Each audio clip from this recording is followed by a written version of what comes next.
पानी पी ले। मुझे पानी नहीं पीना, मुझे भूख लग रही है, खाना चाहिए। थोड़ा सब्र रख, खाना भी आता ही होगा।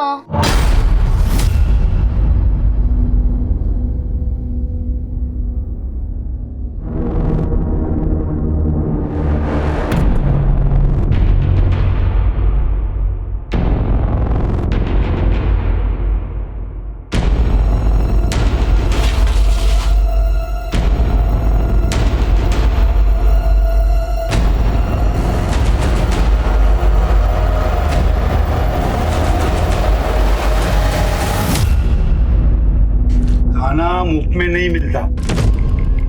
अगर तेरे भाई को भूखा नहीं रखना है तो कल तैयार रहना, हमें यहाँ से जाना है।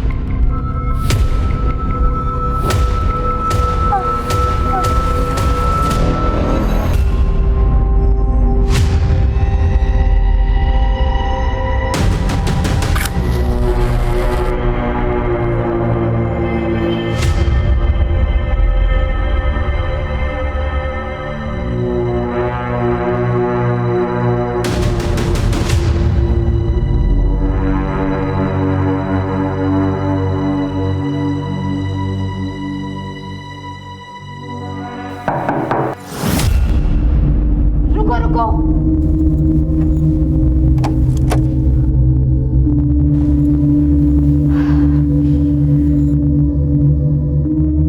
आओ प्रोफेसर।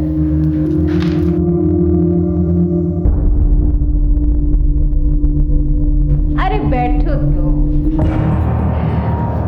वैसे तुम ऐसे परमिशन लेते ना तो बड़े मीठे लगते। तुम यहाँ बैठो, मैं तुम्हारी पसंद की दारू लेकर आती हूँ, ठीक है?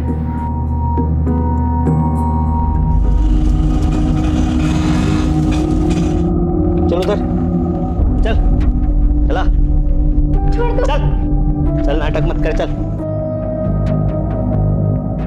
चल। क्या रे मजनू? ए, तेरे नखरे यहाँ नहीं चलेंगे, यहाँ तो दूसरे वाले नखरे चलेंगे। चलो। अरे सलाम वालेकुम राशिद भाई। वालेकुम सलाम।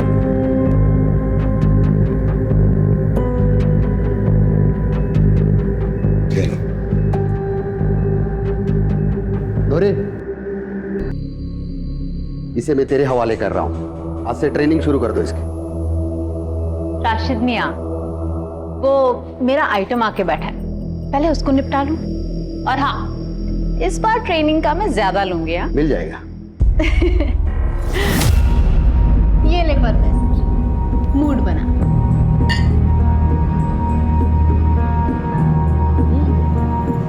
ए धीरे, कलेजा जल जाएगा।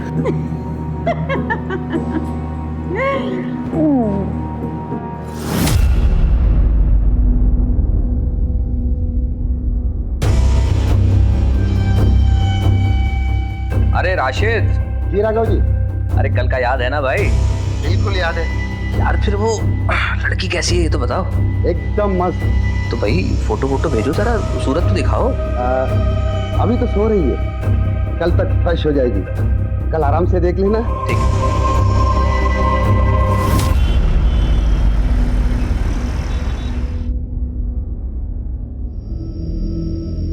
नाम क्या है तेरा?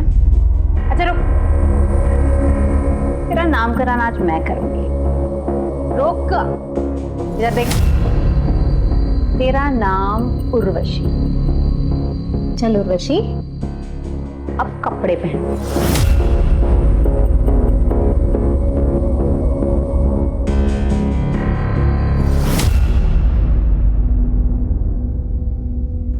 राशिद मियाँ,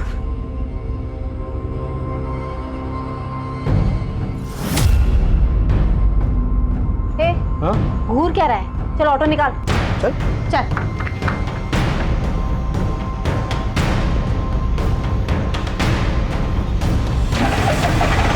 चल बैठ।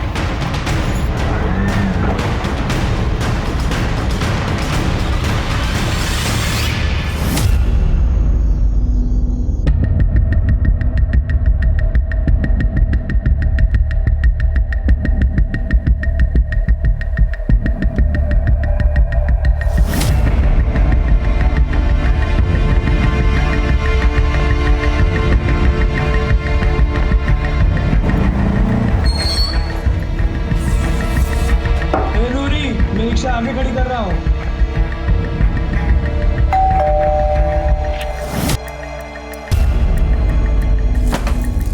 तुम्हारा इंतजार था। वाह, क्या शानदार घर है। ए, क्या देहाती बनी है? मुझे इससे शादी नहीं करनी है जो तू दुल्हन की तरह सजा के मेरे सामने लाई है। अरे लेकिन सिट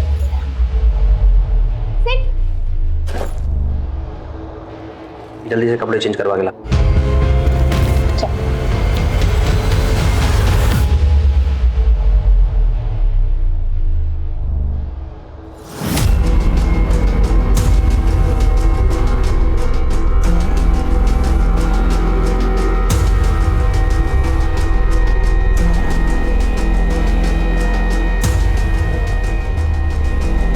बड़ी मासूम बन रही है। इतनी देर क्यों लगाई आने में है? अभी पनिशमेंट बनता है, वो तो मुझे देना ही पड़ेगा।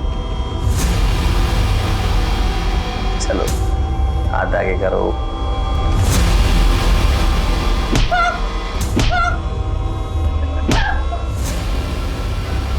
दर्द हो रहा है?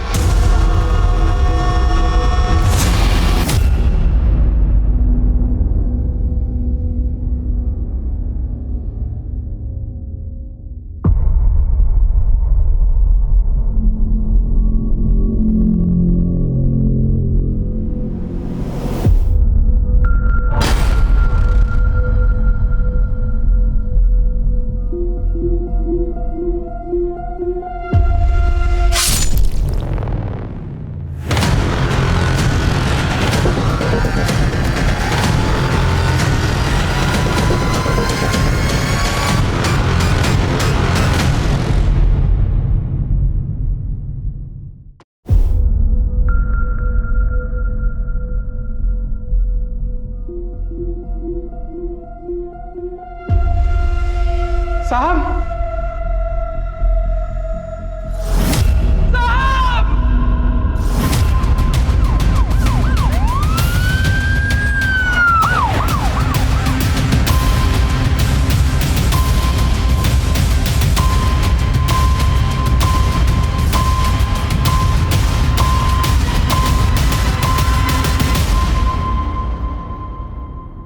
संतोष। जी साहब, मैंने ही कॉल किया। मैं राघव सर का नौकर हूँ। आज सुबह आया तो देखा दरवाजा खुला हुआ था, अंदर गया तो साहब। लाश कहाँ है? अंदर।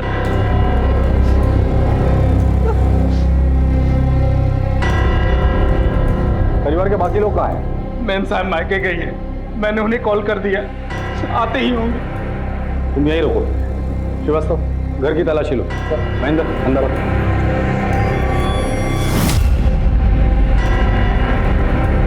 महेंद्र, रूम चेक करो। सर।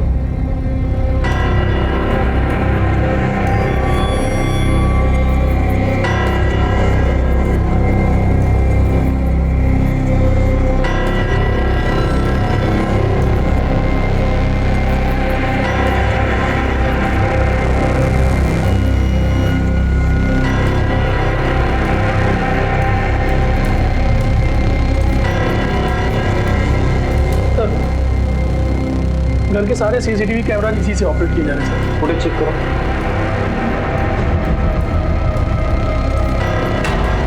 नहीं सर, सारे कैमरास ऑफ किए गए थे। घर के सारे कैमरा ऑफ है? ऐसा कैसे हो सकता है? हमारी खुदी है ये। सर, ये देखिए लिपस्टिक के निशान, लेकिन घर पे कोई फोर्स एंट्री नहीं हुआ है सर। ग्लास पे लिपस्टिक के निशान है, इसका मतलब कोई तो औरत यहाँ आई थी, जिसने राघव के साथ बैठ कर ड्रिंक किए। और फोर्स एंट्री के निशान नहीं है, इसका मतलब राघव उसे जानता था। इसे फॉरेंसिक में भेज दो। ये फोन मिला सर, लेकिन इसमें पासवर्ड लगा हुआ है। इसे साइबर सेल भेज के अनलॉक करवा दो। राघव, राघव, राघव, राघव, राघव, राघव, तुम्हें क्या हो गया? राघव उठो, राघव, राघव, राघव। एक्सक्यूज मी, आप? मैं इनकी वाइफ हूँ। अपनी बीमार माँ को देखने इंदौर गई थी। परेशान नहीं हो, मैं परसों ही आ जाऊंगी। देखो कल अगर मेरी बिजनेस मीटिंग नहीं होती ना तो मैं तुम्हारे साथ ही चलता। कोई बात नहीं, मैं चली जाऊंगी। अच्छा संभाल लो, लेट हो जाएगा। इनकी जरूरी मीटिंग थी इसलिए ये साथ नहीं आ सके। अगर ये साथ गए होते तो आज ये सब नहीं होता। राघव, राघव। संतोष, कल तुम कहाँ थे? जी मुझे साहब ने छुट्टी दी थी। उन्होंने कहा था कि मेम साहब मायके गई है और वो कल बिजी है।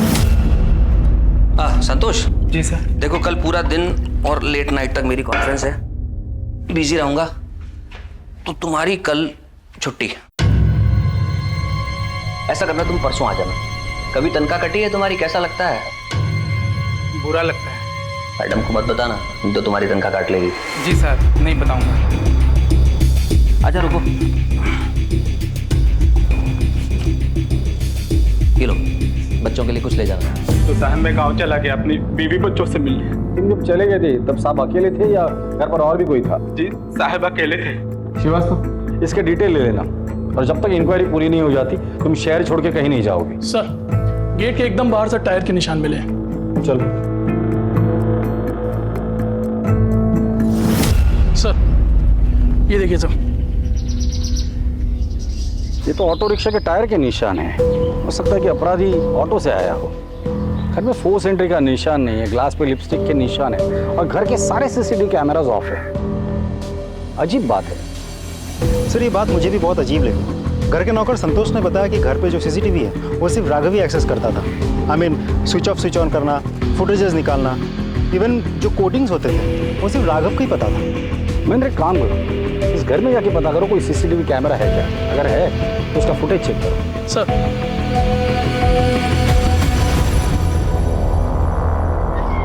सर सामने वाले घर की सीसीटीवी फुटेज आ गई है। चलो ये देखिए सर, कल रात करीब 11 बजे एक ऑटो आके इधर रुकता है। अब फुटेज में ऑटो उल्टा खड़ा है तो हमें साफ साफ समझ में नहीं आ रहा है कि कौन चढ़ा या कौन उतरा। फिर देखिए करीब 4 बजे एक आदमी ऑटो से उतरता है और राघव के घर की तरफ जाता है। ठीक 10 मिनट बाद ये वापस आता है, ये ऑटो में बैठता है, ऑटो के साथ निकल जाता है। ऑटो के नंबर पे जूम करके देखा। MP1371TC।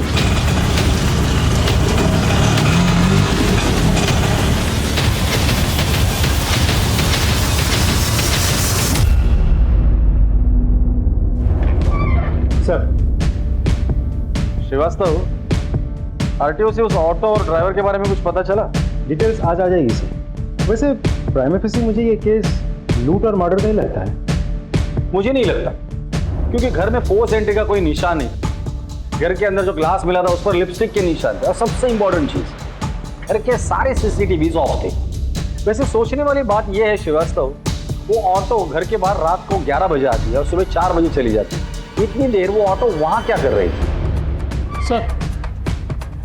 सर ये मोबाइल अनलॉक हो गया सर, इसमें कुछ वीडियोज मिले।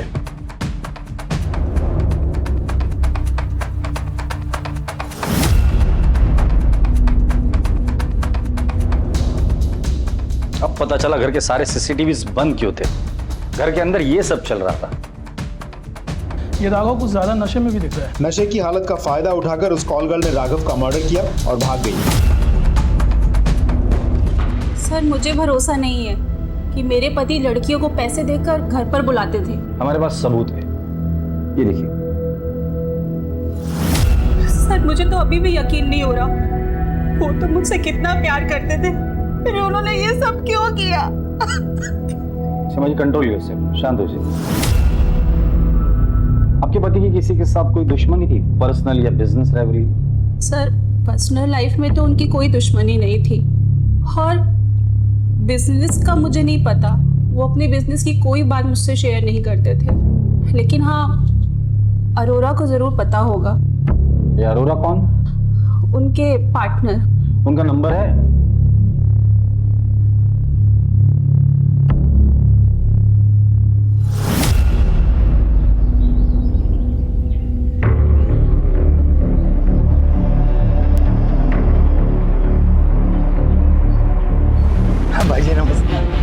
आ जाता है। इसका तो मैं आधा ही पचा दूंगा। ये जो बनता है दे दीजिए भाई जी। ठीक है सर। हेलो, हाँ, okay, thank you so much. Sir, auto वाले की डिटेल्स मिल गई है। ग्रेट। उसका नाम है Majnu pilot, red light area के एक कोठे के मालिक राशिद का खास दल्ला है। एक और बात सर, राघव के कॉल डिटेल से पता चला है कि पिछले कुछ दिनों से राघव इस राशिद के साथ कंटिन्यूअसली फोन पे टच पर था। इसका मतलब राघव के साथ ये जो औरत है वो कॉल गर्ल है।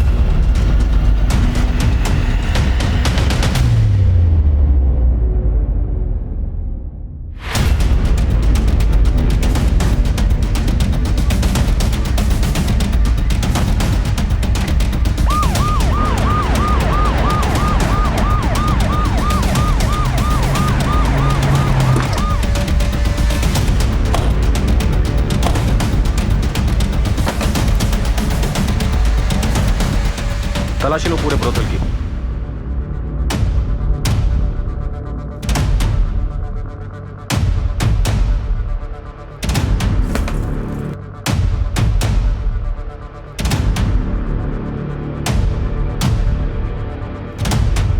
सर, अंदर मंदिर के नीचे एक ड्रॉ है, उस ड्रॉ में से कुछ कैश और ये नोटबुक।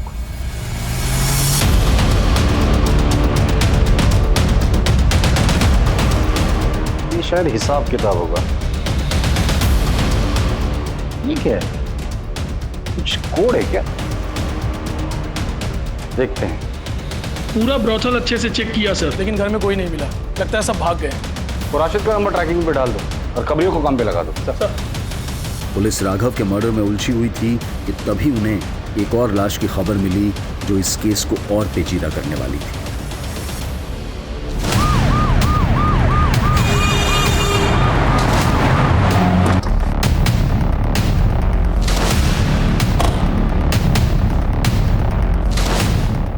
हाँ सर, मैं ही फोन किया था। एक मिनट सर।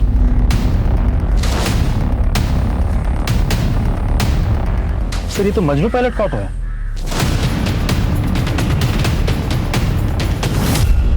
किसी भारी चीज से इसके सिर पे वार किया है। श्रीवास्तव, अगर ये लाश मजनू की है तो कोई तो है जो चाहता है कि हम राघव के कातिल तक ना पहुंचे। यू राइट सर, क्योंकि इसे बहुत कुछ पता होगा। ये राशिद का बहुत ही भरोसेमंद आदमी था। आसपास देखो कुछ मिलता है क्या? सर, महेंद्र, बॉडी चेक करो।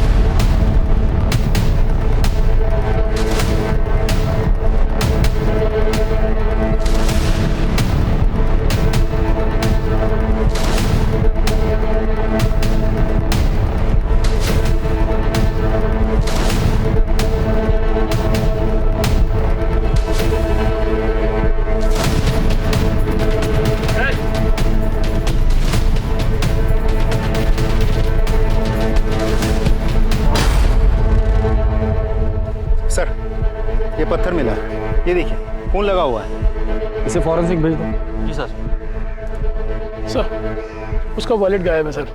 कहीं ऐसा तो नहीं किसी ने लूटपाट करने के लिए उसे मार दिया हो? ये लूटपाट का मामला नहीं लगता।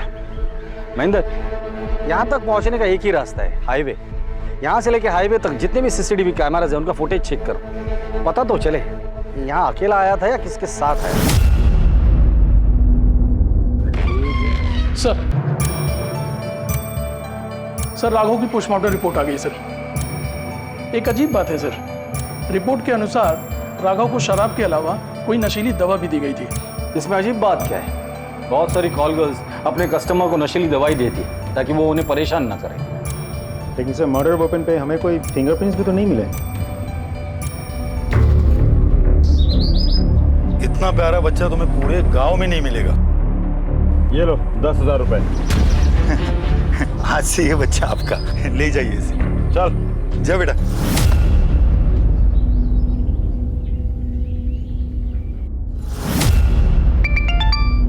हेलो, हाँ, okay, thank you sir. Rashid का पता मिल गया। अगर लेकर आओ उसे। चल।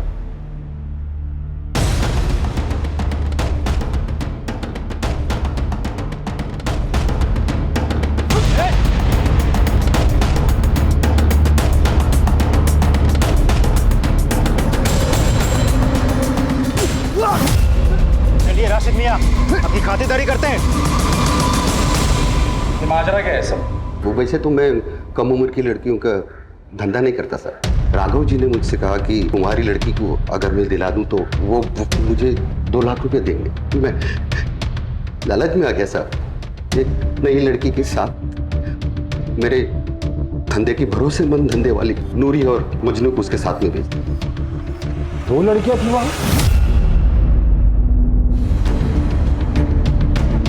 राघव ने जब लड़कियों को बुलाया था तो नूरी को उसके साथ क्यों भेजा था? पहली बार जा रही थी साहब, फर्स्ट टाइम। इसके लिए मैंने नूरी को उसके साथ में भेजा ताकि कोई ऊंच नीच हो जाएगी तो वो संभाल ले।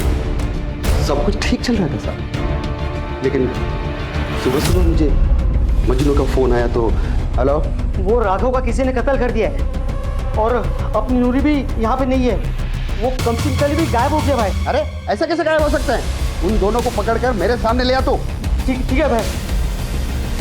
मुमताज, कमला, जबरान, अब्दुल, अरे कुछ पूछो मत, भागो, खतरा है, भागो जल्दी, भागो।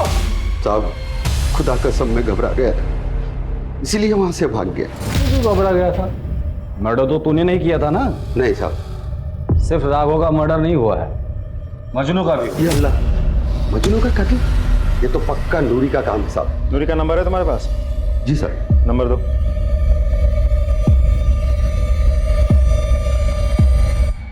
एक्सक्यूज मी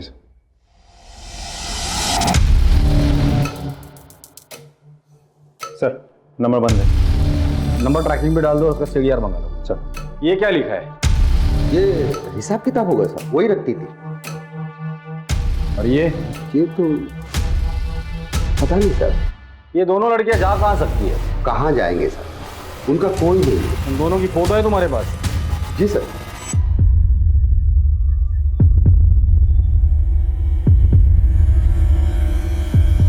ये नूरी है। महेंद्र क्या हुआ सर? आप जानते हैं सर? हाँ मैं जानता हूँ इसे।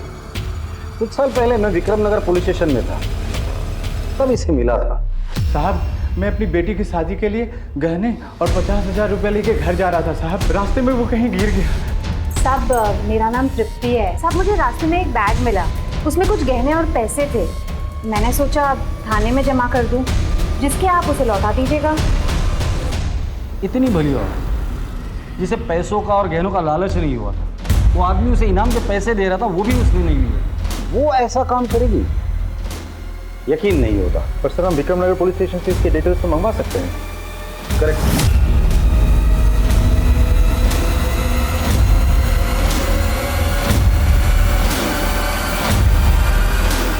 आगे गांव तक जरा हमें छोड़ देंगे?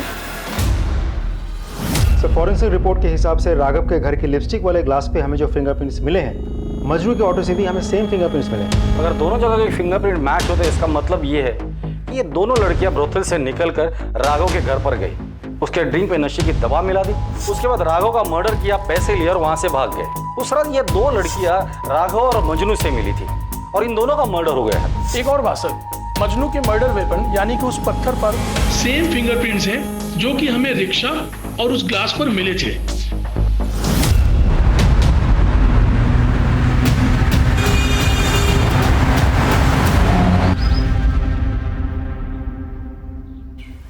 ये आप हमें कहाँ लेकर आए हैं?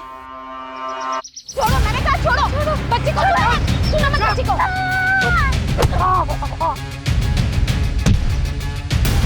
भाग बेटा भाग।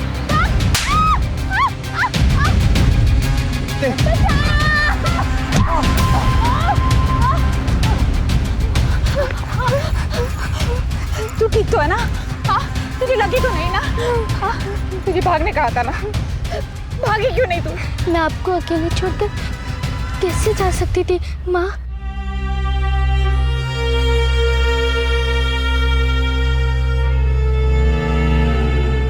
ये निशान कैसा है? वो तो बचपन से ही है। बचपन से?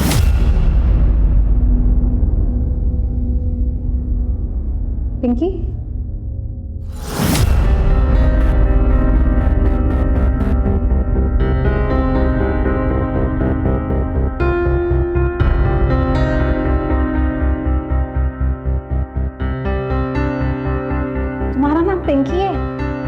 और ये मेरी बेटी का नाम पिंकी था और उसको भी ऐसे ही निशान था। तो मेरी बेटी है।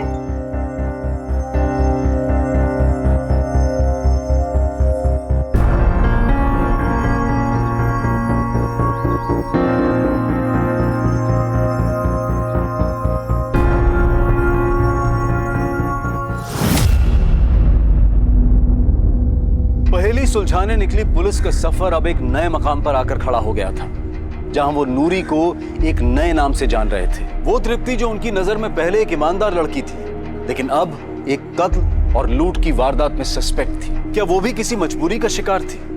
और अगर हाँ, तो वो क्या हालात थे जिनकी वजह से उसे अपना नाम बदलना पड़ा? पुलिस का फोकस इनके जवाब ढूंढने में लग गया और वो पहुंच गए उस जवाब की पहली कड़ी के पास।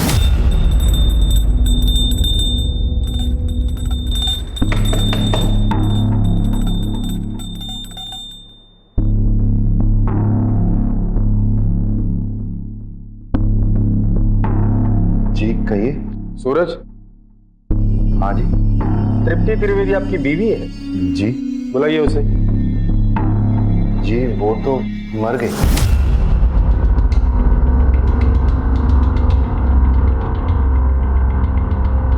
सर, अरोड़ा आया है, राघव का बिजनेस पार्टनर। बुलाओ उसे। सर काम के सिलसिले में मैं बाहर गया हुआ था, इसलिए जब आपने बुलाया तो मैं मिलने आ नहीं सका। आपके बिजनेस पार्टनर का मर्डर हो जाता है और आपको पुलिस के पास आने के लिए इतना टाइम लगता है? सर मैं तुरंत आना चाहता था, लेकिन जिस काम के लिए गया था उसे छोड़ के बीच में नहीं आ पाया। एक्चुअली जिनसे हमारी मीटिंग थी उन्हें बिजनेस टूर के लिए बाहर जाना था, तो दोबारा उनसे मिलना पॉसिबल नहीं था। क्या बिजनेस करते हैं आप लोग? और आपका और राघव का बिजनेस रिलेशन कैसा था? बिजनेस और रिलेशन दोनों फेयर और लीगल है। हम गवर्नमेंट से कंस्ट्रक्शन टेंडर लेते हैं। राघव की फैमिली लाइफ के बारे में क्या जानते हैं आप? उनके अफेयर के बारे में, या वो जो प्रोस्टिट्यूट के पास जाते थे उनके बारे में क्या जानते हैं? सर अफेयर के बारे में तो मुझे कुछ पता नहीं, लेकिन उसे कम उम्र की लड़कियों का शौक था। कई बार ऑफिस में शिकायत भी की गई।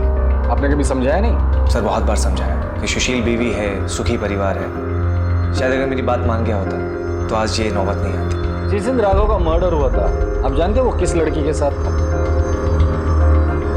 नो आइडिया सर, मैं बिजनेस ट्रिप पे बाहर था। ठीक है, जब तक इंक्वायरी पूरी नहीं होती आप शहर छोड़ के कहीं नहीं जाएंगे। जी सर। जाइए। श्रीवास्तव, इसने राघव के बारे में जो कुछ भी कहा है इसके ऑफिस जाके कंफर्म करो और पता करो इसकी बात में कितनी सच्चाई है। सर, तृप्ति त्रिवेदी के मरने की नहीं बल्कि उसके मिसिंग की रिपोर्ट दर्ज है। मतलब वो जिंदा है, मरी नहीं है? Yes sir. और नूरी बनकर रह रही है? ये क्या गणित है?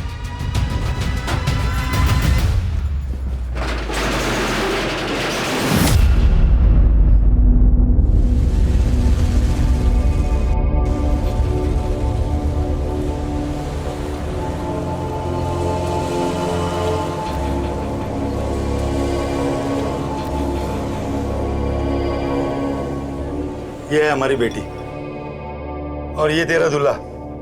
मुझे शादी नहीं करनी है, मुझे पढ़ाई करनी है। भाड़ में गई तेरी पढ़ाई।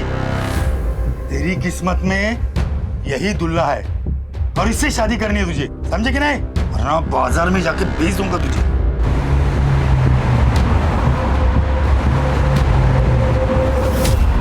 वो मिसिंग ही थी साहब। मैंने उसे 6 साल तक ढूंढा, फिर उसकी कोई खबर नहीं आई तो मैंने उसे मरा हुआ मान लिया। उसे ढूंढने की कोशिश नहीं की? ढूंढा ना साहब, पागलों की तरह ढूंढा मैंने। फिर मुझे किसी ने बताया कि उसने तृप्ति को सावेर में किसी आदमी के साथ देखा था। मेरा दिल नहीं माना साहब, मैं गया, मैंने भी उसे किसी और की बाहों में देखा तो मुझसे रहा नहीं गया साहब। तो मैं उल्टे पांव लौट आया वहां से। वो आदमी कौन था? जमील। जमील सावेर में रहता कहाँ है? हाँ साहब, जमील यहीं रहता था, बहुत अच्छा आदमी था। ये फोटो देखो, ये औरत इसके साथ रहती थी। हाँ साहब, ये तो जमील की बीवी है, दोनों साथ में रहते थे, बहुत खुश थे। लेकिन पता नहीं साहब किसकी नज़र लग गई, जमील को कैंसर हो गया। ये समझो कि उसके बाद सब बर्बाद हो गया और उसके इलाज के लिए उसकी बीवी ने यहाँ तक कि उसने कपड़े और बर्तन तक मांजे, लेकिन साहब उसको बचा नहीं पाई। ठीक है, जाइए। महेंद्र, पता करो ये जमील कौन से गोडाउन में काम करता था? लेकिन सर मुझे एक बात समझ में नहीं आ रही, अगर आपको इतना यकीन है कि वो लड़की नूरी ही है फिर हम उसके पास को इतना क्यों कुरेद रहे हैं? आई एम नॉट श्योर, गलती मुझसे भी हो सकती है। सर,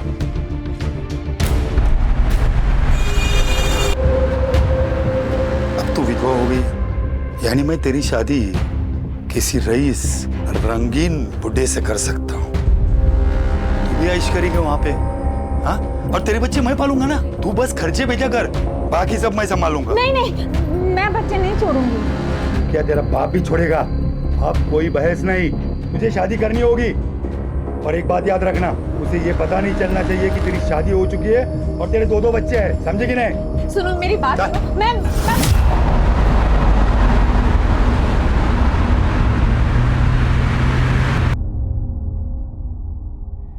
ये नंबर्स नहीं है, ये कोड नंबर्स है।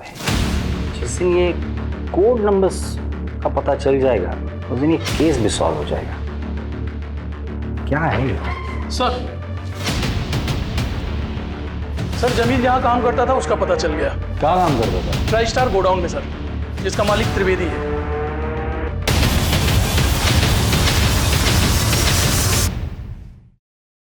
मैंने आपसे झूठ बोला था, लेकिन साहब हकीकत यह है कि उसका मेरे अकाउंटेंट के साथ अफेयर था साहब। मैंने उन दोनों को रंगे हाथों पकड़ा था।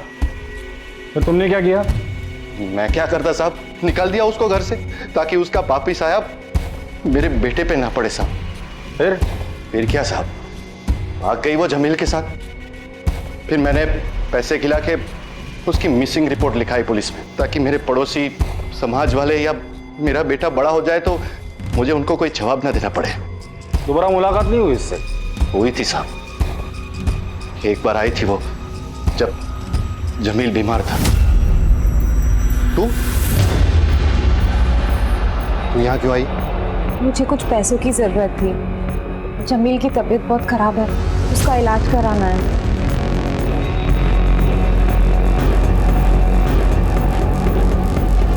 ये ले पकड़ और निकल जाए यहाँ से। आइंदा अपनी शक्ल मत दिखाना, निकल यहाँ से। उसके बाद कभी मिलना नहीं हुआ उससे। उसका मायका कहाँ है? मायका कहाँ साहब, वो तो मुझे रास्ते में मिली थी। फिर मैंने उसे अपने गोडाउन में साफ सफाई के काम में रख दिया। उसका व्यवहार अच्छा था तो फिर शादी कर ली। लेकिन वो कहते ना साहब, नेकी कर और दरिया में डाल। बस वही हाल हो गया मेरा। ये सूरज हमें हर बार एक नई कहानी सुनाता है। इसके पहले वो हमें और एक कहानी सुनाए, उसकी कुंडली निकालो।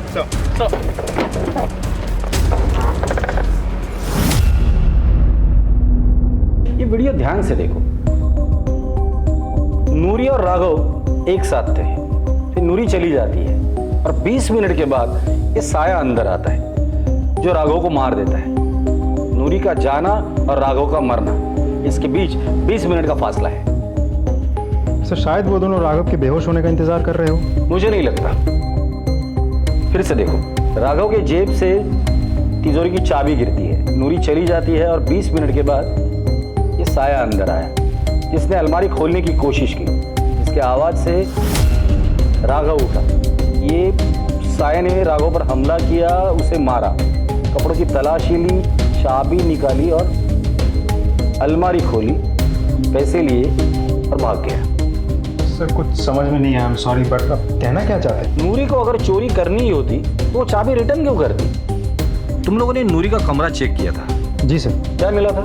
कुछ खास नहीं सर, 2-3 हज़ार रुपये कैश और कुछ छोटे मोटे गहने बस।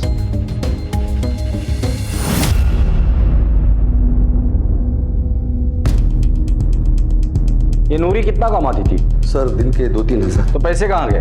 बैंक में? नहीं साहब, उसका कोई बैंक अकाउंट नहीं था और मैंने पूछा भी नहीं। ये नूरी पहली बार किसी लड़की को लेकर किसी अमीर के पास गई थी क्या? नहीं साहब, पिछले 4 सालों में वो कई लड़कियों के साथ जा चुकी है, लेकिन कोई लूटपाट नहीं, कोई हत्या नहीं हुई सर। मतलब ये नई लड़की आने के बाद ये सब कुछ हुआ है? जी सर। इस लड़की को कहाँ से लाए थे तुम? सर मेरा एक कांटेक्ट बड़ा बाजार बुरहानपुर में, उसी ने उस लड़की को किसी बुड्ढे से खरीदी और उसे पैसे की जरूरत पड़ गई तो मैंने उससे खरीद ली। श्रीवास्तव सर, बुरहानपुर पुलिस को कांटेक्ट करो। सर।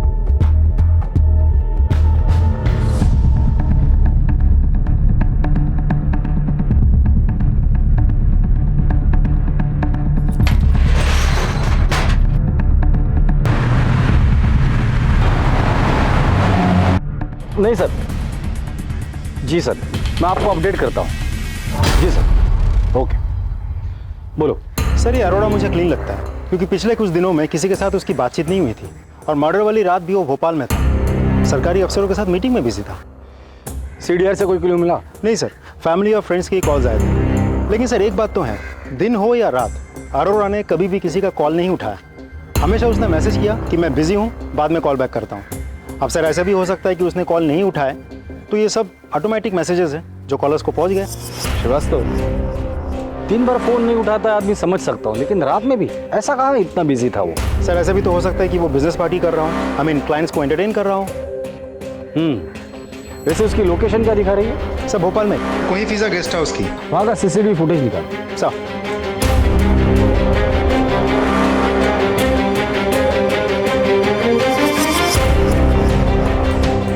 जय हिंद सर। सर उस सूरज त्रिवेदी ने हर बार हमसे झूठ बोला। सर बताता हूँ साहब, सब बताता हूँ साहब। मैंने झूठ बोला था साहब, वो सिर्फ मेरे मालिक की थी साहब। मालिक? इन गोडाउन के मालिक तो तुम हो ना?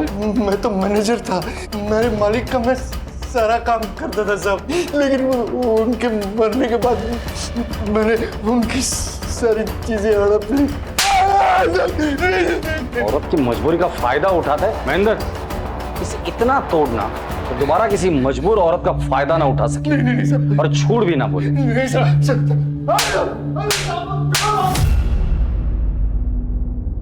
कोई फिजा गेस्ट हाउस की CCTV footage.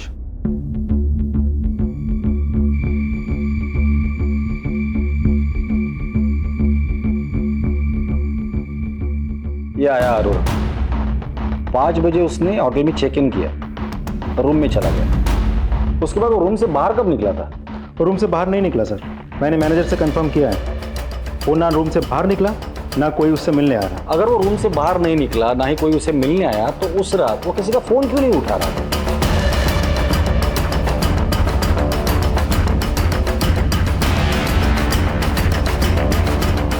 Jain, Freeganj police station के PI ठाकुर बोल रहा था, आपसे एक फेवर चाहिए था। जी जी, भेज दीजिए। Thank you. श्रीवास्तव, अगर कोई आदमी दिन का 2-3 हज़ार रुपया कमाता हो तो हफ्ते में कितना कमा लेता? 7 दिन में ऑन एन एवरेज 15 या 18 हज़ार रुपये। कैलेंडर निकालो, जुलाई महीना निकालना। जी सर। 8 तारीख को कौन सा दिन था? मंडे। 15 को, 22 को, फिर मंडे। ये कोड क्रैक हो गया। ये 8, 15, 22 ये मंडे है और ये 17, 16, 15 ये अमाउंट है। मतलब 8 तारीख को 17,000, 15 तारीख को 16,000 और 22 तारीख को 15,000 रुपए नूरी ने किसी को तो भेजे हैं। पता करो उसने किसको ये पैसे भेजे। सर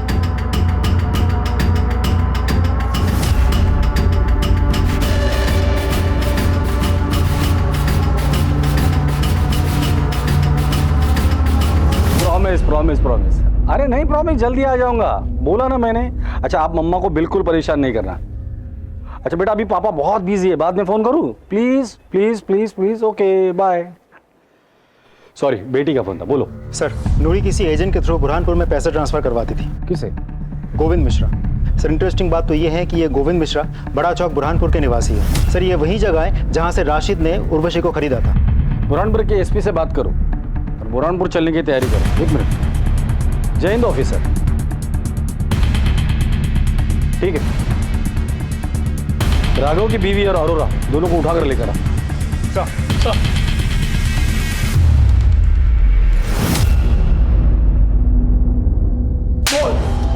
सर मारी मत बताता। अब आ गया ना लाइन पर। हमने देखा था तुझे गेस्ट हाउस के पीछे के दरवाजे से निकलते हुए। सीमा मेरा अफेयर है। सर, मैं राघव की आदतों से बहुत ज़्यादा परेशान थी और इसलिए उससे हमने रास्ते से हटाने का सोचा। प्लान के मुताबिक मैंने गेस्ट हाउस में चेक इन किया और सीमा को इंदौर भेज दिया ताकि उस पर कोई शक न कर सके। पीछे के दरवाजे से बाहर निकल के कोही फिजा से नॉर्मल बस ली और उज्जैन पहुंच गया और रुका क्यों? रुका क्यों? आगे बोल। और फिर? हमें पता था कि राघव ने राशिद के यहाँ से लड़कियां बुलाई है। मैं जानता था कि वो सीसीटीवी कैमरे बंद करेगा, इसीलिए मैंने इंतजार किया। सर, मैंने पीछे की खिड़की से अंदर जाने का प्लान बनाया, लेकिन मैं जब तक अंदर जाता मैंने 2 धंधे वालियों को पीछे की खिड़की से बाहर निकलते हुए देखा। मुझे समझ नहीं आ रहा था कि ये सब क्या हुआ है। उसी का फायदा उठा के मैं अंदर गया।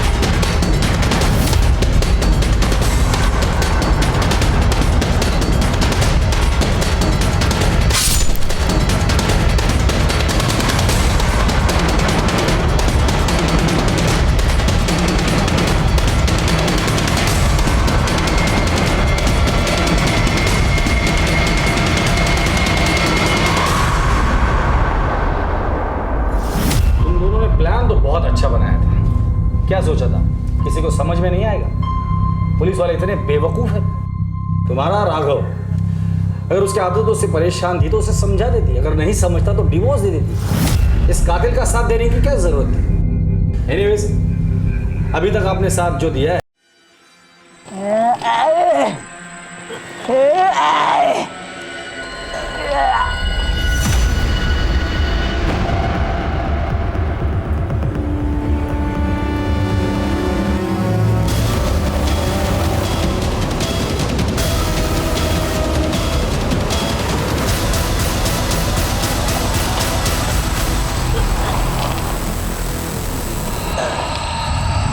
नमस्कार, आदाब। क्राइम पेट्रोल सतर्क के आज के इस एपिसोड में मैं अनूप सोनी आप सबका स्वागत करता हूं। अपराध अक्सर असंतोष से उपजता है और हर अपराध के पीछे कोई ना कोई वजह होती है, फिर चाहे वो सही हो या गलत। लेकिन ये केस कुछ अलग था।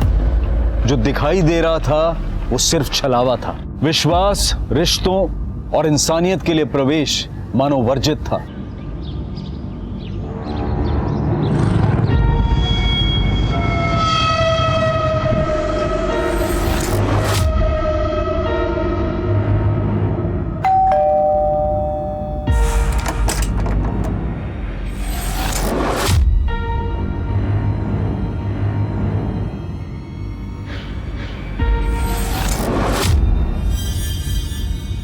पापा, रुको।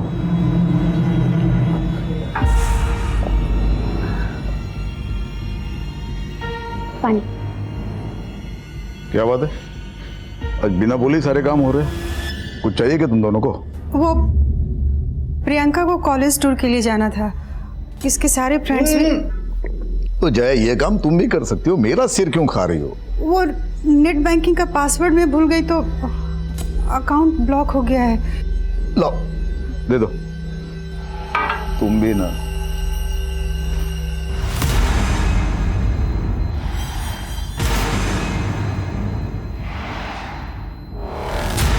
इस लड़की का फोटो क्यों रखा है फोन पर?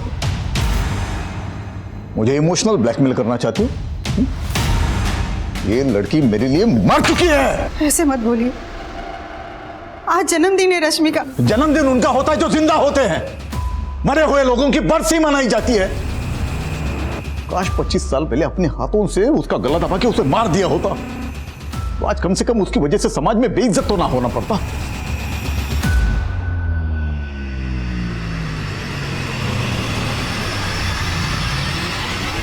Happy birthday to you.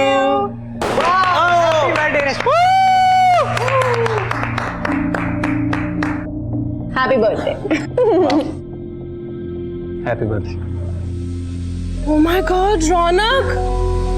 This is so beautiful. Thank you so much. Thanks to you. तूने मेरा सोशल मीडिया अकाउंट हैंडल किया और मुझे ये वेब सीरीज मिली। किसी पोस्ट को कैसे वायरल करते हैं ये बंदी जानती है। Guys, see. किसी भी पोस्ट को वायरल या ट्रेंडिंग करने का एक सिंपल फंडा है। बदनाम हुए तो क्या हुआ? नाम तो हुआ ना। पॉइंट है boss.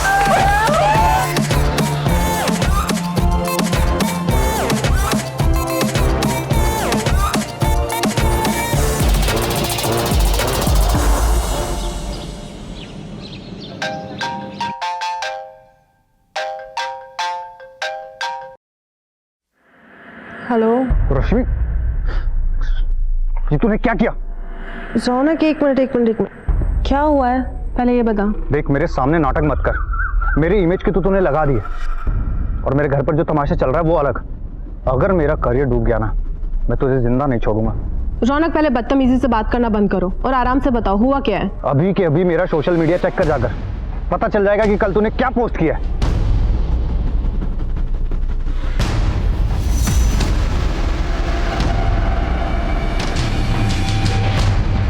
What's wrong with you, रश्मि? ये क्या कर दिया है तूने?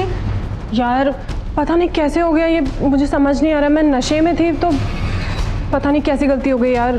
गलती? बहुत बड़ा कांड कर दिया है तूने।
पत्थर नीचे रख पत्थर। इस भिखारी के पास एक सूटकेस है जिस पर खून के धब्बे। लोगों ने देखा तो पीसीआर को फोन किया।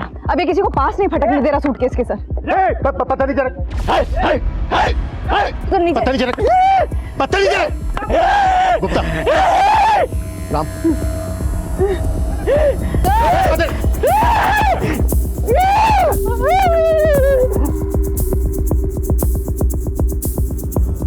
मैं खोलो।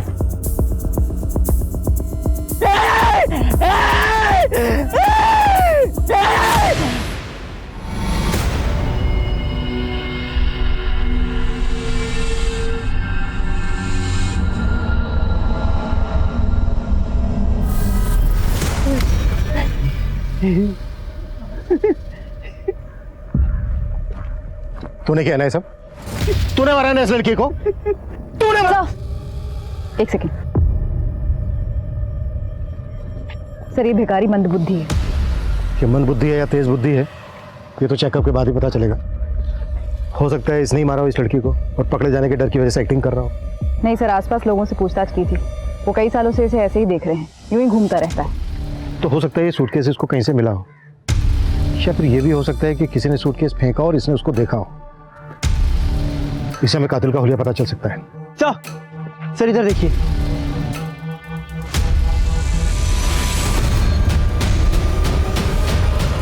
ये खून के निशान सिर्फ यहीं तक है, इसके बाद उस तरफ खून के बिल्कुल निशान नहीं है। तो इसका मतलब यह है कि सूटकेस को यहां से घसीटते हुए वहां तक ले जाया गया।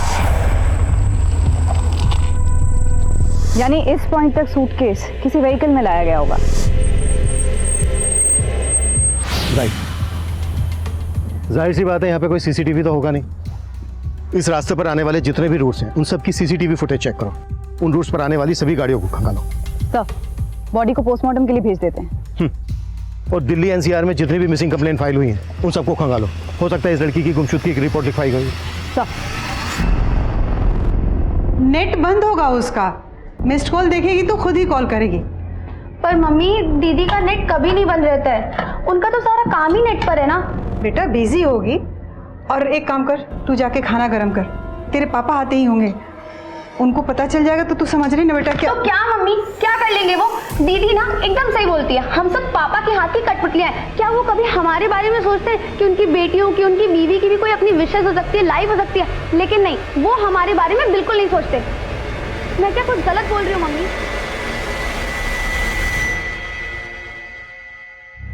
सर, विक्टिम के हाथ पे ये टैटू फ्रेंच लैंग्वेज में है। इसका मतलब है my life my rules.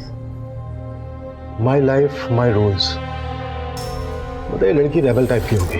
Wow the, cool है ना? इसका मतलब है मेरी जिंदगी मेरे नियम, मेरी जिंदगी अपने हिसाब से चलाऊंगी, जैसे कि मैं हूं। तू जानती क्या है ये? क्या कर दिया? मुंह पर तो काली पोत चुकी हो तुम पहले ही, ये हाथ का भी सत्यानाश कर दिया। इसी तरह से ना यहाँ माथे पर लिख दिया हमारे कि नालायक बेटी का मजबूर बाप। पापा ऐसा भी क्या कर? अरे ये क्या कम कर दिया क्या तुमने? हाँ, मिटा दे, मिटा दे। वो नहीं निकलेगा। अरे कैसे नहीं निकलता है, देखते हम। पापा, दीदी को दर्द होगा। आजा। पापा नहीं, पापा प्लीज दीदी को दर्द हो रहा है, पापा प्लीज। पापा नहीं निकलेगा वो, प्लीज छोड़ दीजिए। याद रखना, ये मेरा घर है, यहाँ सिर्फ मेरे नियम चलेंगे, यहाँ तेरा कुछ नहीं चलेगा।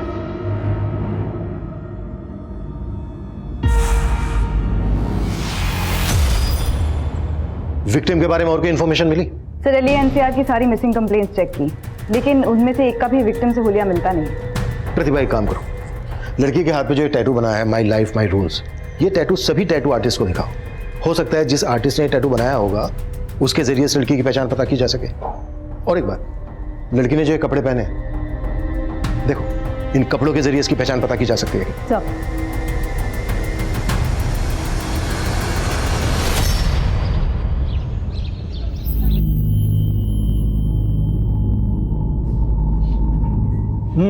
सब्जी देना। अरे देना।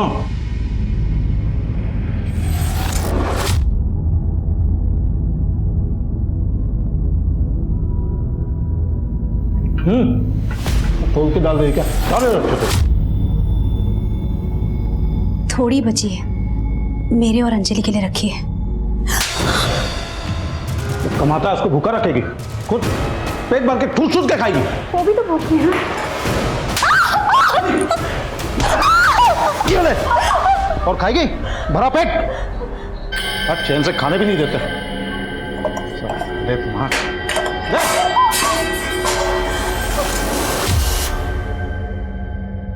पोस्टमार्टम रिपोर्ट में लड़की की उम्र लगभग 25 साल है। मौत गला घुटने की वजह से हुई। तो लाश सुबह 10 बजे मिली, लेकिन मौत 7-8 घंटे पहले ही हो चुकी थी। लाश 10 बजे मिली और उससे 7-8 घंटे पहले मर्डर हो चुका था, मतलब रात के कोई 2 से 3 के बीच में मर्डर हुआ होगा। जी सर। बॉडी के टुकड़े मारने के बाद किए गए, वो भी किसी तेजधार हथियार से। और विक्टिम के ब्लड में अल्कोहल के ट्रेसेस भी मिले। सेक्सुअल असॉल्ट बहुत ही ब्रूटली हुआ है। प्राइवेट पार्ट बुरी तरह से डैमेज है। टैटू के जरिए लड़की के बारे में कुछ पता चला? तो सभी टैटू आर्टिस्ट का यही कहना है कि ये tattoo my life my rules 1-2 साल पहले काफ़ी पॉपुलर हुआ था, तब कई लोगों ने बनवाया था। इनफैक्ट सर, लड़की के कपड़ों से भी कोई क्लू नहीं मिला है। प्रतिभा, एक काम करो, लड़की की फोटो सभी न्यूज़पेपर में पब्लिश करवाओ, शायद कोई आइडेंटिफाई कर ले। सब सरकार ने कल से धारा 144 लागू कर दी है। सुना है बहुत खतरनाक बीमारी है ये। अब पता है चाइना में तो कई लोगों की मौत भी हो गई वायरस की वजह से।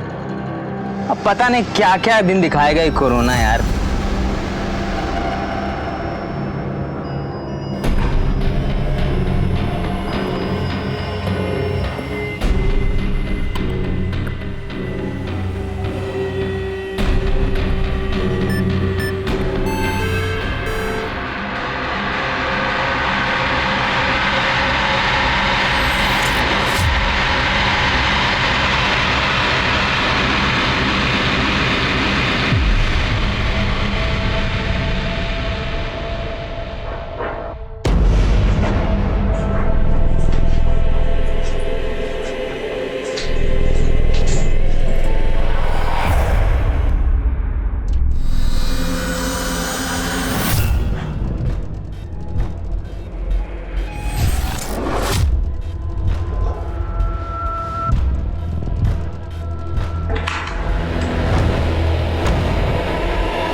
अम्मा भूख लगी है। जा बैठ, मैं ला रही हूँ।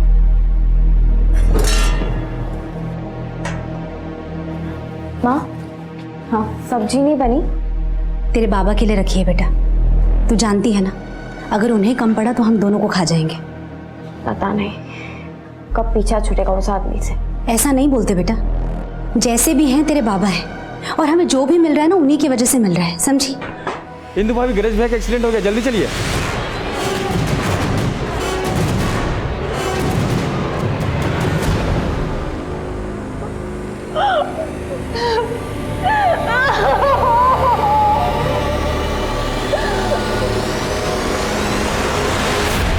सब भिखारी की रिपोर्ट आ गई है। साइकोलॉजिस्ट का कहना है कि वो अपना मानसिक संतुलन काफी पहले ही खो चुका था, और जिस प्रिसिशन से क्राइम हुआ है ये उसके बस की बात ही नहीं है। क्राइम करना भले ही उसके बस की बात ना हो, पर देख तो सकता है। साइकोलॉजिस्ट ने उससे काफी देर बात की। उनका कहना है कि उस भिखारी ने कुछ तो देखा है, क्योंकि वो बार बार किसी गाड़ी और सूटकेस के बारे में बात कर रहा है, लेकिन काफी पूछताछ करने के बाद भी वो उससे कोई इन्फॉर्मेशन निकाल नहीं पाए। छोड़ दो उसको, लेकिन नजर रखो उस पर, और अपने सारे खबरियों को एक्टिव कर दो। जब तक इस लड़की की हमें पहचान नहीं पता चल जाती, तब तक ये केस आगे नहीं बढ़ पाएगा। गंगा जमुना बहाना बंद कर, समझी? एकदम आवाज नहीं आनी चाहिए, आवाज नहीं आनी चाहिए, समझ में?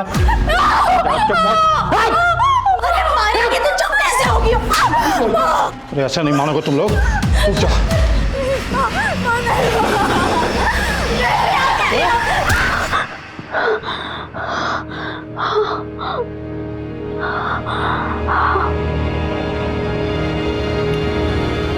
आंटी, आंटी क्या हुआ मधु?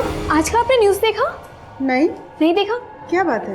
आंटी, दिल्ली पुलिस को एक लड़की की लाश मिली है जिसके हाथ पे टैटू बनाए, जैसे रश्मि के हाथ पे बना था। जब मेरे फोटो गौर से देखी तो ये देखिए। ये मेरी रश्मि नहीं है। मेरी रश्मि तो मुंबई में है। क्या हुआ? वो तो 3 साल से दिल्ली आई ही नहीं। अंकल ये क्या हुआ है बताइए।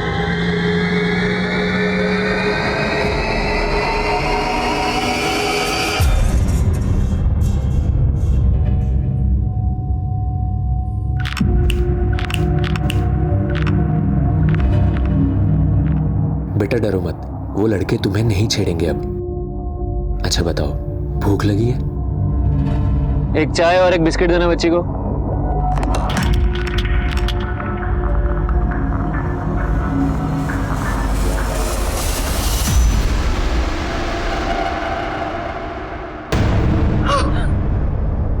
मेरे बच्चे!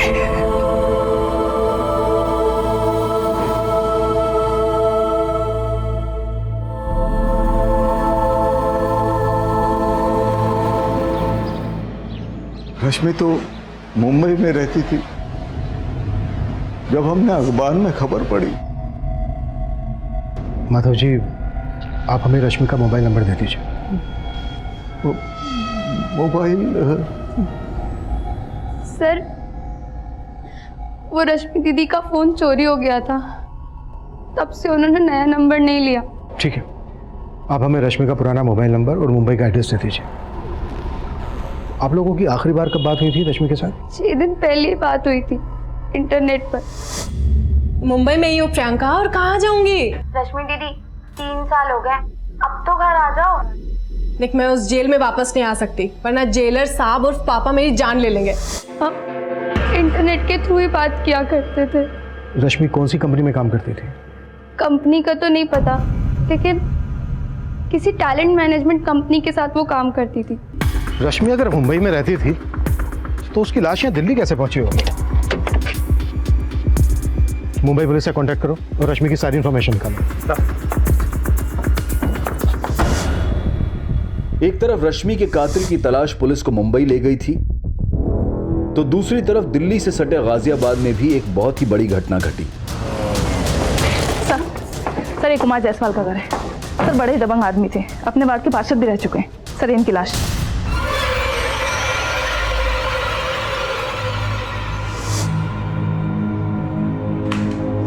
गला घोंट कर मारा गया इनको। लाश से बदबू भी बहुत आ रही है, लेकिन ये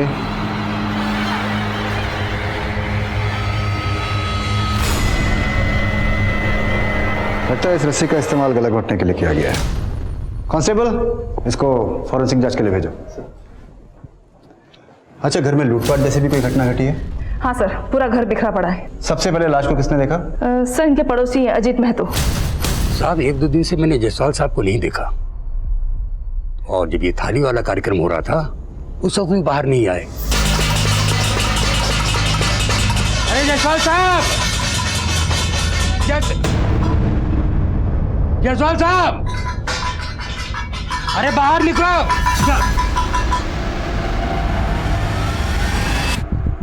और कौन कौन है इनके परिवार में? जायसवाल जी का बड़ा बेटा जो है वो तो यूएसए में रहता है, और बेटी महिमा जो है वो मुंबई में। यहाँ पर इनके साथ इनका नाती आरव रहता है बस।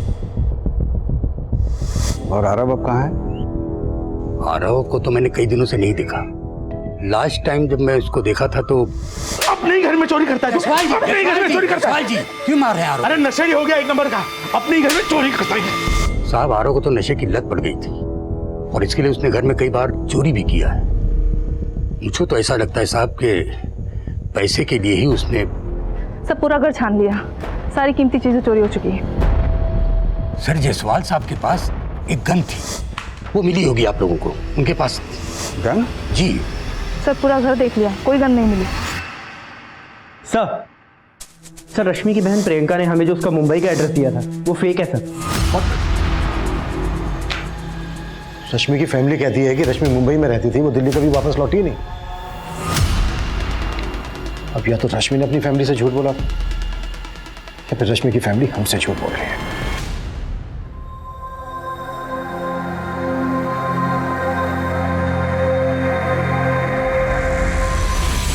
बेटा, मुंबई जाना जरूरी है क्या? हाँ माँ, मेरी ड्रीम जॉब है। जो सैलरी मुझे मुंबई में मिलेगी वो नोएडा।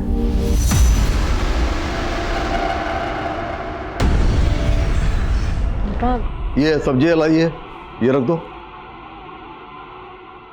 अगर मेरी मर्जी के खिलाफ इस दहलीज के बाहर किसी ने कदम भी रखा तो दोबारा वापस नहीं आ पाएगा। ठीक है पापा, नहीं आऊंगी वापस, आई प्रॉमिस। तो जाओ और वापस मत आना, और आ गई ना गलती से तो गलत आवा के यहीं पे खत्म कर दूंगा तुम्हें, तो काट काट के फेंक दूंगा तुमको।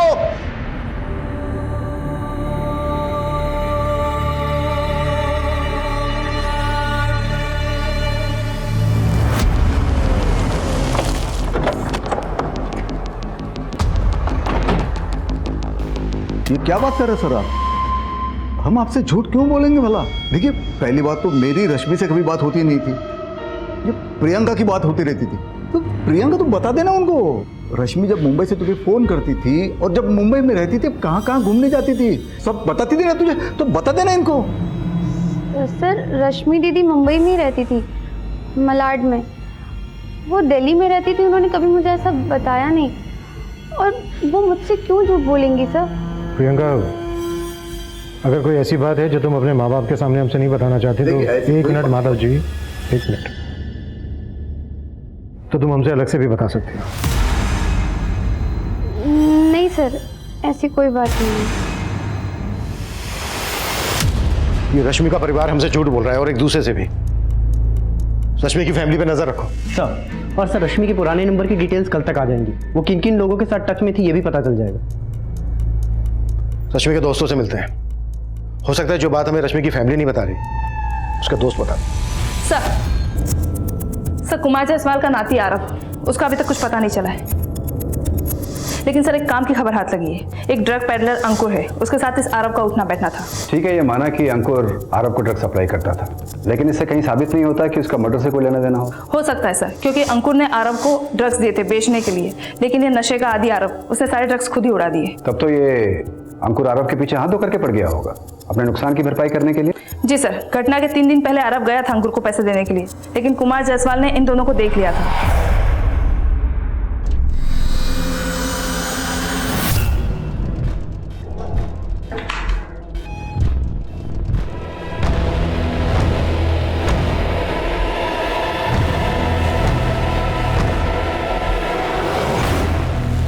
नाना जी, वो मैं ये जहर खरीदने के लिए तूने घर से पैसे चुराए? हाँ, यही से कहा तुझे। तू कहाँ जा रहा है? पैसे दे मेरे, वरना गोली मार दूंगा। पैसे दे, पैसे दे। उसमें से रोक रोक। अपने खबरियों से कहो ऐसे अंकुर की कुंडली खंगा ले। सर रश्मि के फादर माधव अंकल बहुत कंजर्वेटिव और गुस्सैल आदमी है।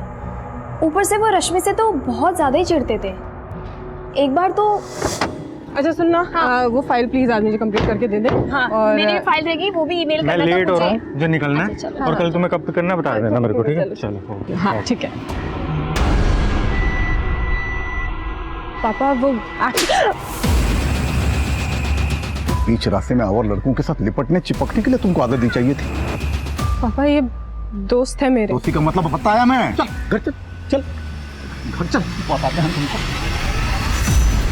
और फिर घर ले जाने के बाद भी उसकी बहुत पिटाई की। उसके बाद से तो रश्मि ने शहर भी छोड़ दिया। फिर मेरा भी कोई कांटेक्ट नहीं रहा उससे। क्या रश्मि वाकई किसी के साथ रिलेशनशिप में थी? I am not very sure sir, लेकिन ऑफिस से कई बार वो हाफ डे लेकर निकल जाया करती थी, तो मुझे भी ऐसा लगा कि शायद she is seeing someone, but उसने मुझे ऐसा कभी बताया नहीं। क्या रश्मि के फादर माधव का रश्मि की हत्या में हाथ हो सकता है? I am not sure sir, पर मैं रश्मि को उसके कॉलेज के टाइम से जानती हूँ।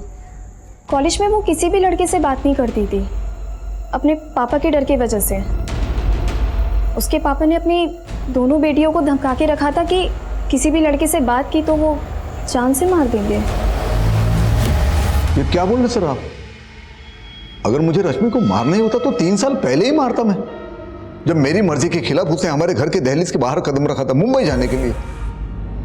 देखिए सर, मैं बाप हूं उसका, और एक बाप का कर्तव्य होता है बच्चों को डिसिप्लिन सिखाना, जो कि मैंने मेरा कर्तव्य किया है। मैं बोल रहा हूं ना कि रश्मि के साथ ये जिस किसी ने भी किया ना, उसे कड़ी से कड़ी सजा मिलनी चाहिए। तो मिलकर रहेगी, तो चाहे वो कोई भी हो, आप ही क्यों ना हो। अगर आपको यह लगता है कि यह सब मैंने किया है तो आप साबित करके दिखाइए। अब मैं चलूं?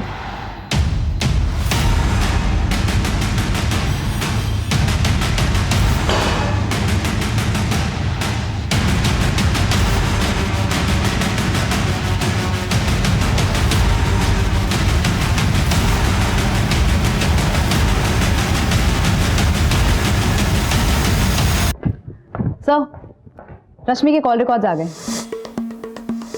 उसका नंबर दिल्ली में ही रजिस्टर्ड है। इनफैक्ट उसका फोन कभी चोरी ही नहीं हुआ। उसने अपना नंबर 3 महीने पहले इस्तेमाल करना बंद कर दिया। कॉल रिकॉर्ड से कुछ मिला? सर, उसकी 3 लोगों से रेगुलरली बात होती थी, रौनक दहिया, सोनाली दवे और निहारिका शर्मा।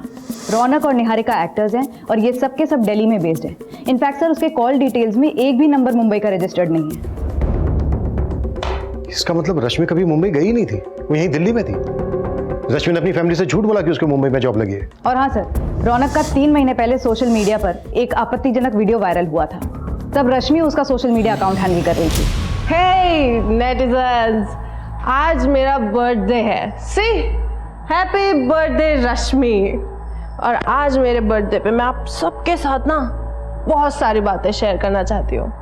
मैं पिछले 3 साल से इंडिपेंडेंट हूँ और मेरा करियर भी एकदम मस्त जा रहा है। लेकिन कभी कभी ना लाइफ की गाड़ी डिरेल हो जाती है, लेकिन मैं उसे सक्सेसफुली ट्रैक पर लेकर आऊंगी, क्योंकि I believe in my self. और मैं आप सबको भी ये कहना चाहती हूँ, हमेशा अपने आप पर बिलीव करना, अपनी शर्तों पे जीना। और अरे मैंने बहुत बोल लिया। लेट्स मीट द हॉट चिक निहारिका। कौन? हाय। अरे इधर आया। ओह गॉड, वेट पीछे पीछे। Oh God, look at that. क्या कर रही है? बंद कर। Breaking news, womanizer lady boy कहलाने वाले माचो मैन रौनक दहिया है किसी और लड़के की बाहों में। इसीलिए क्या लगता है आप लोगों को? स्टॉप इट मैन, ये होना कोई क्राइम नहीं होता। वो रियल लाइफ में भी माचो और रियल लाइफ में भी माचो। यार राइट, ओके। तो तू क्या ये सेम बात इसकी वाइफ को जाके बता सकती है? तो ये सारी बातें छोड़ यार। अच्छा तुम मेरी बात सुनो, तुम मेरी प्रमोशनल वीडियो कब पोस्ट करोगी? यार तू बोल, अभी करूं? हाँ। अभी कर दीजिए। हाँ। रुक, just give me a minute. Niharika no बोलेगा, नो बोलेगा, नहीं यही रुक।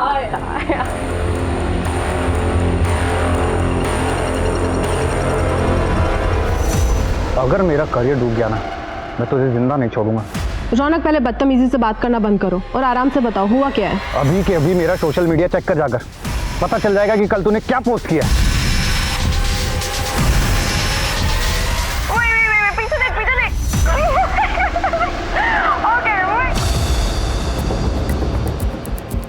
रश्मि 3 महीने से अपना मोबाइल फोन यूज नहीं कर रही थी, इंटरनेट कॉलिंग पे बात कर रही थी। रौनक से मिलो। मैडम मैं दिल्ली में रहता हूँ और मैं उससे यहीं मिला था। रश्मि से आखिरी बार कब मिले थे तुम? मैं रश्मि से आखिरी बार उसके बर्थडे पार्टी पे मिला। उस रात को मैं कैसे भूल सकता हूँ? उस रात की एक वीडियो ने मेरा पूरा करियर बर्बाद कर दिया। मेरी वाइफ मुझे छोड़कर चली गई। मुझे तो लगता है कि उसे उसके किए की सजा मिल गई। बहुत बड़ा ब्लंडर कर दिया था रश्मि ने सर, इसलिए उसे कुछ दिनों के लिए अंडरग्राउंड होने को बोला था मैंने। और तकरीबन 3 महीने पहले उसने अपना फ़ोन इस्तेमाल करना छोड़ दिया था और अपना नंबर फिर उसने दोबारा कभी यूज़ नहीं किया। रश्मि यहाँ दिल्ली में कहाँ रहती थी? यही साउथ दिल्ली में रहती थी। रश्मि यहाँ जो साउथ दिल्ली में रहती थी वो एड्रेस देंगे आप हमें? या श्योर।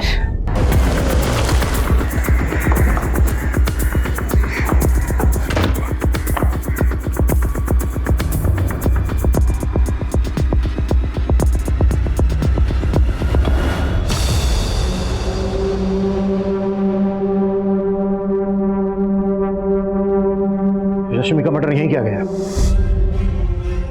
लाश को काटकर ट्रॉली बैग में भरा गया। पूरा घर चेक करो, कुछ भी छूटना नहीं चाहिए। मर्डर के बाद ब्लड साफ करने की कोशिश की गई है, फिर भी ब्लड के निशान छूट गए। वो जो एक्टर है रौनक, उसकी कुंडली निकालो, उसके पास तगड़ा मोटिव है मर्डर करने का। आसपास चेक करो कि कोई सीसीटीवी है क्या। अगर मिलता है तो मर्डर वाले दिन की फुटेज चेक करो और रश्मि के मोबाइल का IMEI नंबर निकालो, पता करो कि उसमें कोई दूसरा नंबर एक्टिव हुआ था क्या।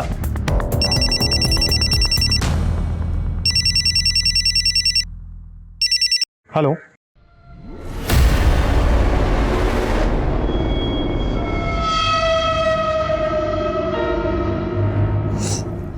सब आपकी वजह से हुआ है ना। आप बेवजह शक करते उस पे और ना 3 साल से हमारी बच्ची इसी शहर में रह रही थी, लेकिन एक बार हमसे मिलने तक नहीं आई। इसी बात को तुम समझ नहीं रही हो जया? 3 साल से इसी शहर में थी ना, फिर भी उसने तुमसे झूठ बोला।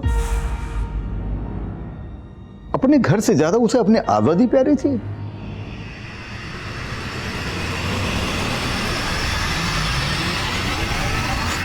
राजू बेटा, तुम अपना और अपनी बहन पिंकी का ख्याल रखना।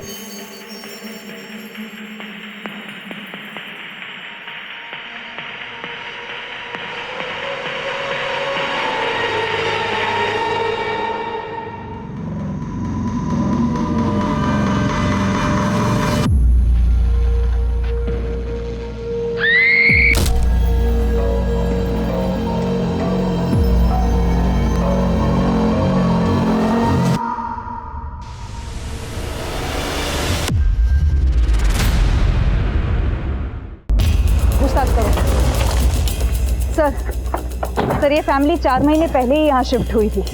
हरीश एक प्राइवेट कंपनी में जॉब करता था, लेकिन कोविड के कारण वो कंपनी बंद हो गई। आइए सर, ये देखिए सर, ये हरीश। सर एक बॉडी बेडरूम में भी है, ये देखिए सर।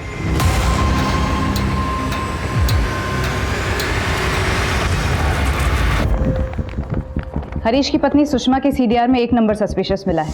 पिछले 2 दिन में इस पर कई बार लगातार बात हुई है। हेलो, नंबर आगरा का है, किसी ललिता श्रीवास्तव का। अभी स्विच ऑफ है।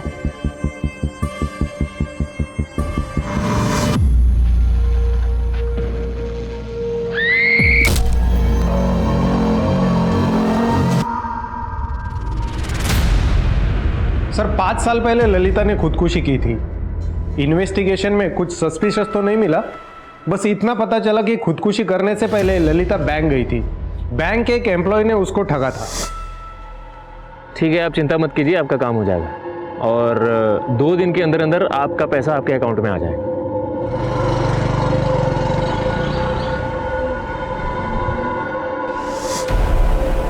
कौन था वो? ये केशव नाम है इसका। इसने ललिता को वादा किया था उनके जमीन पर वो लोन दिलवाएगा, लेकिन जमीन को धोखे से बेच दिया। अभी तक हमारे हाथ नहीं लगा है। ठीक है, तुम हमें इसकी सारी डिटेल्स दो। सर, कौन हो सकता है वो जो 5 साल पहले मिली ललिता के मोबाइल नंबर से हमारी दूसरी विक्टिम सुषमा से बात कर रहा था? हाँ प्रतिभा। सर, रश्मि के मोबाइल के IMEI नंबर से एक नए नंबर का पता चला है। उसका CDR निकाला तो पता चला वो किसी मनीष अग्रवाल नाम के आदमी से टच में थी।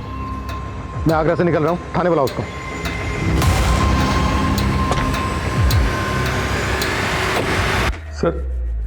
सर रश्मि और मैंने शादी करनी थी सर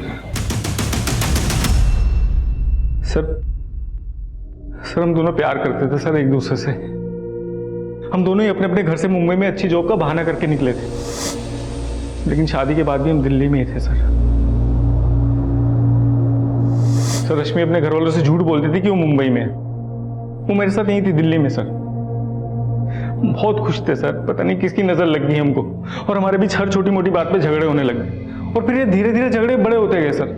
इसीलिए तूने मार डाला रश्मि को? नहीं सर, मैंने मारा नहीं है सर उसको। मैं मानता हूँ कि हम अलग हो गए थे, लेकिन अलग होने के बाद भी हम लोग टच में थे सर। ऐसी रही पार्टी? ऑसम। और तुम्हें तो पता ही है ना, पीने के बाद निहारिका की ऑस्कर वाली स्पीच। यार तुम्हें होना चाहिए था यहाँ पर। अरे यार मुझे आना था, मैं थोड़ा बिजी हो गया काम में। तुम काम करो, मैं जा रही हूँ अभी सोने। ठीक है, कल बात करती हूँ। मैं तो रोज उसको इसी उम्मीद पे फोन करता था कि एक दिन तो हमारे बीच में सब कुछ ठीक हो जाएगा। और जब सब कुछ ठीक नहीं हुआ तो तूने रश्मि को समझाने की कोशिश की, पर उसने तेरी बात समझी नहीं, इसलिए मार डाला रश्मि को तूने। मैंने मारा नहीं है सर उसको। सर मैं प्यार करता था उससे, उसे अपनी जिंदगी में वापस लाना चाहता था। तो जितना अपने आप को शरीफ दिखाने की कोशिश कर रहा है ना, उतना है नहीं। कुत्ता साले हो सर, तब तक कुत्ता जब तक ये सच ना बोले। लेकिन हमने नहीं किया सर। रश्मि कई मुश्किलों से गुजर रही थी। अपने बॉयफ्रेंड से अलग होने के बाद वो अकेली हो गई थी, लेकिन उसने अपने पिता के पास जाना मुनासिब नहीं समझा। शायद इसकी वजह उसके पिता का सख्त रवैया और उनकी पिछड़ी सोच थी।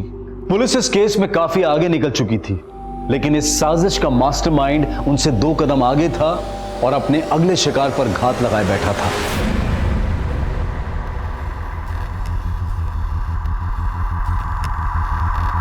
अंजलि बेटा, कितनी देर कर दी?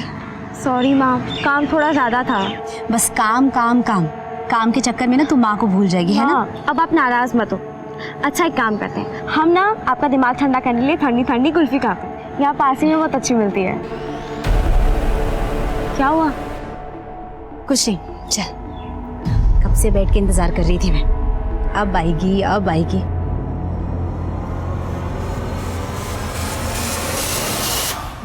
सर, पिछले हफ्ते गाजियाबाद में एक सीनियर सिटीजन का मर्डर हुआ। नाम कुमार जायसवाल। मोडस ऑपरेंडी लगभग हरीश शाही के फैमिली के मर्डर्स जैसी। रस्सी से गला घोटकर हत्या, घर में लूटपाट एंड नो फिंगरप्रिंट्स। और हाँ सर, गाजियाबाद पुलिस को क्राइम सीन से नायलॉन की रस्सी मिली। नायलॉन की रस्सी? कोई अरेस्ट हुआ था उस केस में? 2 लोग सस्पेक्ट हैं। विक्टिम का नाती आरव, जो कि ड्रग एडिक्ट है, और उसका ड्रग डीलर अंकुर। ये दोनों लोग फरार हैं। सर, पूछताछ में पता चला है पिछले 2-3 हफ्तों में गाजियाबाद और गुड़गांव में इस तरह की घटनाएं होती रही हैं। मतलब रस्सी से गला घोटकर हत्या और क्राइम सीन से कोई फिंगरप्रिंट नहीं। वो हरीश शाही केस की फाइल देना।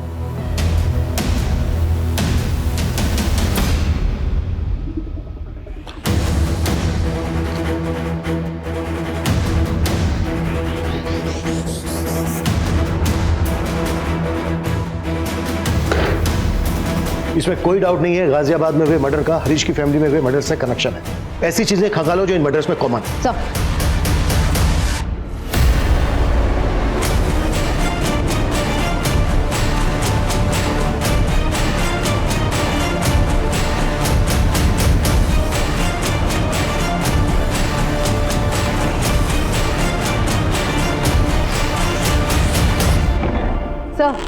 गाजियाबाद, फरीदाबाद और गुड़गांव के जिन घरों से लूटपाट और मर्डर के केसेस रिपोर्ट हुए हैं, वहां पड़ोसियों से बातचीत की तो उन्होंने बताया कि उन्होंने कुछ भी सस्पिशियस नोट नहीं किया।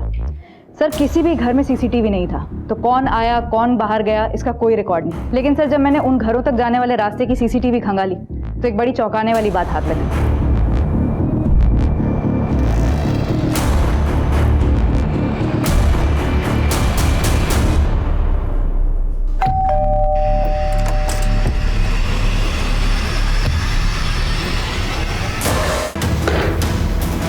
इसमें कोई डाउट नहीं है, गाजियाबाद में हुए मर्डर का हरीश की फैमिली में हुए मर्डर से कनेक्शन है। ये देखो, दोनों ही केसेस में ब्लड टेस्ट करवाए गए हैं, वो भी एक ऐसी कंपनी से जो ब्लड सैंपल घर पर लेने आता है। सर इसका मतलब ये गिरोह है जो टेस्ट करने के बहाने घर में घुसता है और क्राइम करता है। हाँ जी जी, वो आपने ब्लड टेस्ट करवाया था ना, तो उसी की रिपोर्ट आई है। रिपोर्ट कब तक आ जाएगी जी? मुझे तो बहुत डर लग रहा है, कहीं मुझे कोरोना ना हो गया हो। माफ करना, आप कोरोना पॉजिटिव है। पॉजिटिव? जी हाँ, बट आप चिंता मत कीजिए, ये हमारी टीम है जो आपके घर को सैनिटाइज कर देगी। आओ आ जाओ। अरे आप चिंता मत कीजिए, पूरा घर सैनिटाइज हो जाएगा, डिसइंफेक्ट हो जाएगा।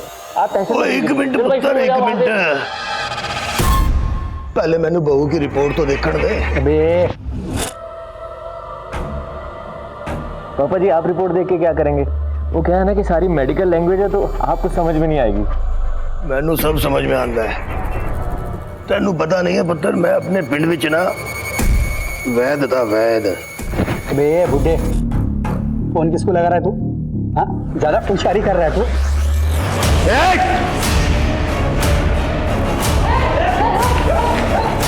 उतारो सबके नकाब।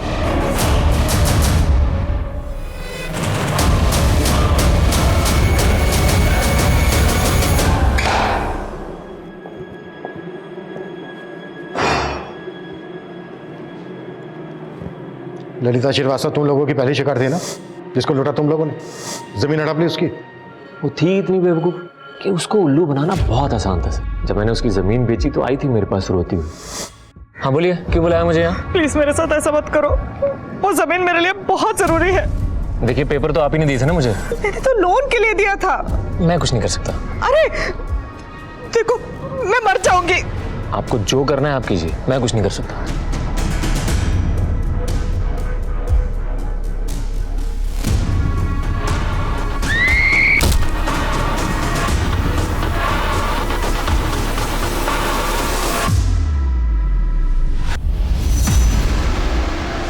सीधे बोलो, किस किस का क्या क्या रोल था? सर, बशीर एक कंपनी में काम करता था जो लोगों के घरों में जाकर लोगों के ब्लड सैंपल और पैथोलॉजिकल कलेक्ट करते थे। और सर फिर यही हमें बताता था कि किस किस घर में कितने लोग रहते हैं और उनकी कितनी प्रॉपर्टी है। फिर अंजलि हर जगह जाके रेकी करती थी। हाँ सर, बहुत ही बेकार हालत में मिली थी सर मुझे, एकदम भूखी प्यासी। मेरे बाप से भी बढ़कर है वो, हमेशा अपनी बेटी की तरह ख्याल रखा। तब से मैं श्याम के साथ ही काम करती हूँ। जब हम लोग घर मार्क कर लेते थे तो उसके बाद अंजलि उस घर में जाकर ये देखती थी कि इस घर में कौन कितने बजे आता है, कितने बजे जाता है, कितने लोग रहते हैं, वो हमें पूरी रिपोर्ट देती थी। और सर नीलेश इस बात का ध्यान रखता था कि गाड़ी को कहाँ रोकना है, कहाँ से निकलना है, ताकि हम लूट करके फटाफट उस रास्ते से निकल जाए। और सर फिर हम पूरी तैयारी के साथ लोगों के घरों में जाते थे।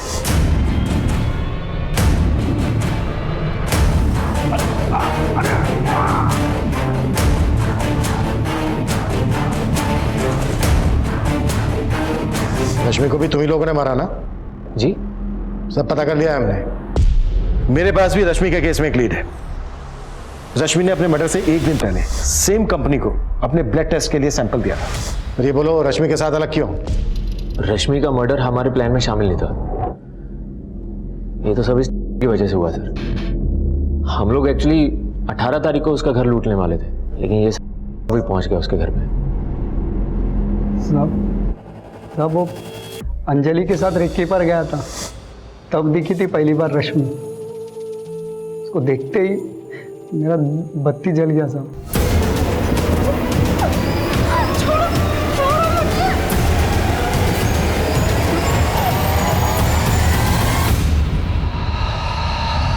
उसकी बॉडी को काटा क्यों? साहब वो बैग के अंदर बॉडी आ नहीं रही थी, चॉपर लिया और काट के डाल दिया अंदर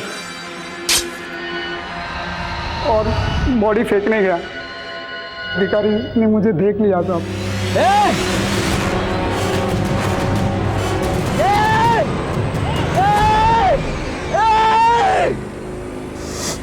तो कितने लोगों को लूटा तुम लोगों ने?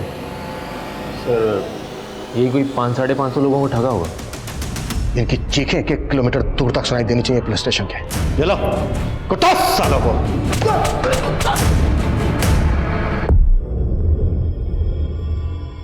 कोविड-19 के इस दौर में हमने इंसानियत की कई अनमोल मिसालें देखी, लेकिन कुछ लोग ऐसे भी होते हैं जो महामारी के माहौल को भी अपने फायदे के लिए इस्तेमाल करने से नहीं चूकते, जैसा कि इस केस में शाम ने किया। लालच से भरा दिल और साजिश से भरा दिमाग सिर्फ गलत रास्ते पर ही चलाता है, लेकिन खुद को शातिर समझने वाले ये सो कॉल्ड मास्टरमाइंड ये भूल जाते हैं कि जुर्म के रास्ते की आखिरी मंजिल जेल की चारदीवारी होती है, क्योंकि क्राइम नेवर पेज। अब मैं अनूप सोनी आपसे विदा लेता हूं, फिर मुलाकात होगी क्राइम पेट्रोल सतर्क में एक और नए केस के साथ। तब तक अपना और अपने परिवार का ख्याल रखें, सतर्क रहें, सुरक्षित रहें और देखते रहें क्राइम पेट्रोल सतर्क। जय हिंद।